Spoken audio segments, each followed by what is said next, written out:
वैश्विक स्तर पर कई देशों के आपसी हित उन्हें एक समूह की डोर में बांध देते हैं और ऐसे में जन्म होता है बहुध्रुवीय व्यवस्था का।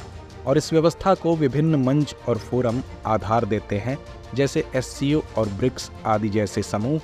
और हालिया समय में जिस तरह पश्चिमी देशों के विरोध में ग्लोबल साउथ की आवाज को बल मिल रहा है, उसमें ब्रिक्स की प्रासंगिकता बढ़ गई है। और इसी कड़ी में ब्रिक्स समूह की बैठक का आयोजन रूस के कजान में हुआ। अब यहाँ गौर करने वाली बात है कि यह सम्मेलन तब हो रहा है जब विश्व के दो कोनों में युद्ध की ज्वाला भड़की हुई है। एक तरफ रूस यूक्रेन के बीच जंग जारी है, तो दूसरी तरफ इजराइल हमास के बीच भी तनाव जारी है। जाहिर है रूस पर पश्चिमी देशों ने कई प्रतिबंध लगाए थे। हालांकि उन सब के बावजूद कई देशों के प्रतिनिधि रूस की धरती पर दाखिल हुए, जो अपने आप में पश्चिमी देशों के लिए बड़ा संदेश है। अब ऐसे में सवाल उठना लाजमी है कि वैश्विक स्तर पर कितना प्रासंगिक है ब्रिक्स समूह। वहीं रूस में हो रहा यह ब्रिक्स सम्मेलन भारत के लिए क्यों महत्वपूर्ण है? साथ ही क्या इस समूह के जरिए भारत और चीन के संबंध सामान्य हो पाएंगे? तो व्यूअर्स, आज के एपिसोड में हम इन्हीं सवालों पर चर्चा करेंगे। मगर सबसे पहले जान लेते हैं कि ब्रिक्स समूह क्या है। साल 2006 में पहली बार 4 देश यानी ब्राजील, रूस, भारत और चीन G8 के शिखर सम्मेलन के दौरान रूस में मिले थे।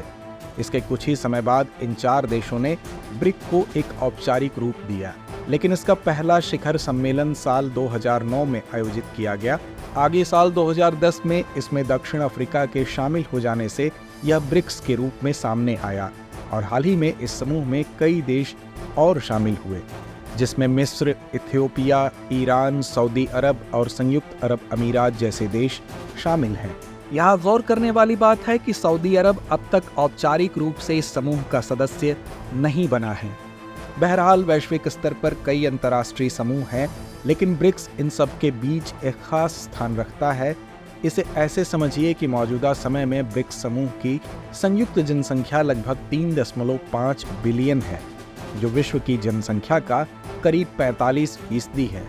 वहीं सदस्य देशों की संयुक्त अर्थव्यवस्थाएं 28.5 ट्रिलियन अमेरिकी डॉलर से अधिक की हैं, जो वैश्विक अर्थव्यवस्था का लगभग 28% है।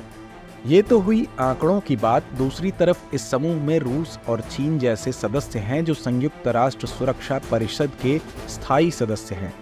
आंकड़ों से इतर भारत के लिए इस समूह की प्रासंगिकता पर अगर नजर डालें तो मालूम होता है कि 2024 ब्रिक्स शिखर सम्मेलन में भारत की भागीदारी उसके रणनीतिक हितों के लिए महत्वपूर्ण है।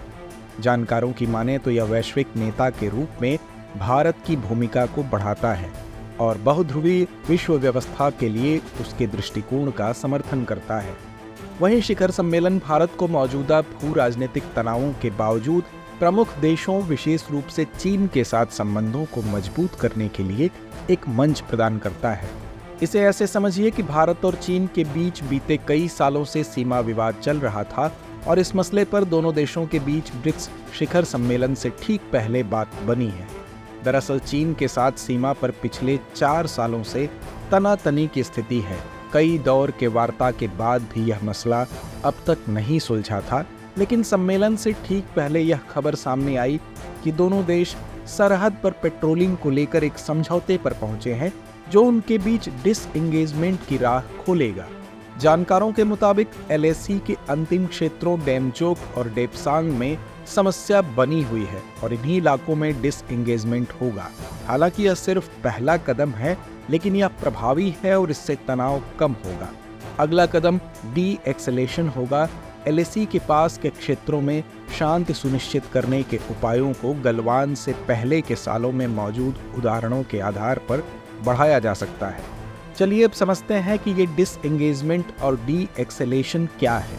तो डिसएंगेजमेंट का मतलब होता है किसी मोर्चे पर आमने सामने खड़ी सेनाओं का पीछे हटना और डी-एक्सेलेशन का मतलब 2 देशों के बीच तनाव की स्थिति को कम करने के लिए उठाए जाने वाले कदमों से है।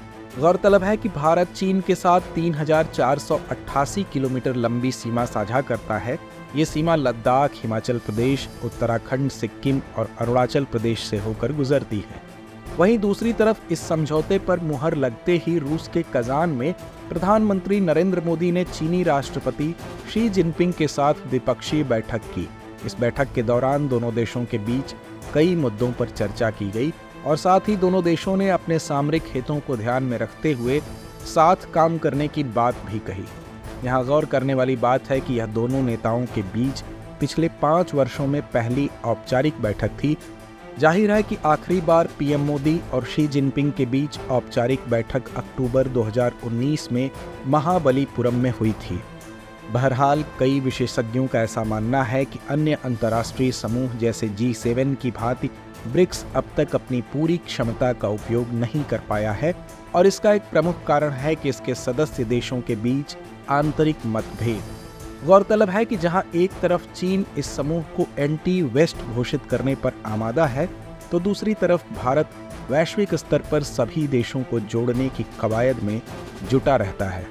ऐसे में आने वाले समय में देखना दिलचस्प होगा कि ब्रिक्स समूह के विस्तार के साथ साथ भारत और चीन के संबंधों में क्या मोड़ आते हैं। तो व्यूअर्स, चर्चा को यहीं विराम देते हैं और नोट करते हैं आज का सवाल।